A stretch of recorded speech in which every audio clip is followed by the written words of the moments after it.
Welcome. Today we are diving deep into the brilliant and, let's be honest, pretty biting mind of one of literature's all-time greatest satirists, Jonathan Swift. So let's just jump right in with a question that he threw out to society way back in 1729, a problem that you'll notice still sounds awfully familiar today. And Swift's proposed solution? Well, it was so shocking, so utterly horrifying, it basically forced everyone to stop and pay attention. But really, why would anyone even suggest such a thing? Okay, let's get into this. To really wrap our heads around that proposal, we first have to understand the man who wrote it. So, who was Jonathan Swift? Well, he wasn't just some writer scribbling away in a dusty room. He was a sharp-eyed social commentator who saw the absurdity of the world around him and just refused to look away. His weapons of choice weren't swords or guns. They were wit and a really savage sense of irony, and he aimed them squarely at the biggest targets he could find: politics, religion, and just the general folly of human nature itself. Now, you've probably heard of his most famous work, Gulliver's Travels. But here's the thing. It was never meant to be just a children's story. Nope.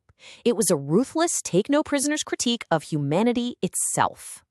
And this is where it gets really clever. Each of these fantastical lands Gulliver visits is basically a distorted mirror that Swift holds up to our own society.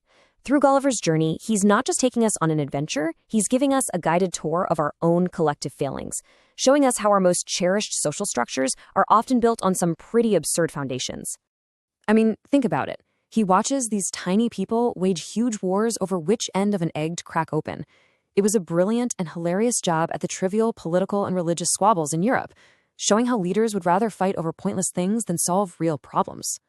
Then, when the tables are turned and Gulliver is the tiny one among giants, all of our human pride and societal achievements suddenly look grotesque and insignificant. The giant king, this incredibly moral and rational ruler, is just horrified by European society, which really forces us to take a hard look at our own vanity and lack of perspective. So, the crucial takeaway here is that Swift wasn't just telling adventure stories.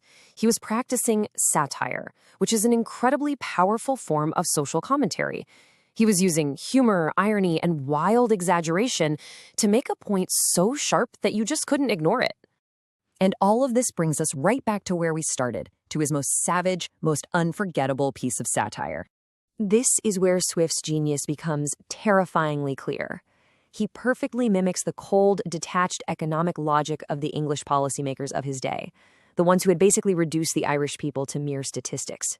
He takes their logic and just pushes it to its most monstrous, absurd conclusion, reflecting the inhumanity of their system right back in their faces.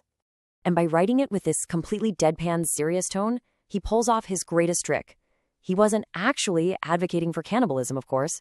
He was screaming at the top of his lungs about the barbaric indifference of the powerful. This is the core of his method, forcing you to confront an ugly truth by dressing it up as a perfectly reasonable solution. So why does a writer from the 18th century still matter so much today? Well, the answer lies in the incredible, lasting power of wit when it's used as a weapon for change. Swift's genius was all about using wit as a weapon to make people face truths they'd rather ignore. Through works like the Drapier's Letters, where he fiercely defended Irish economic freedom, he actually became a national hero. He proved that satire could have a huge real-world impact.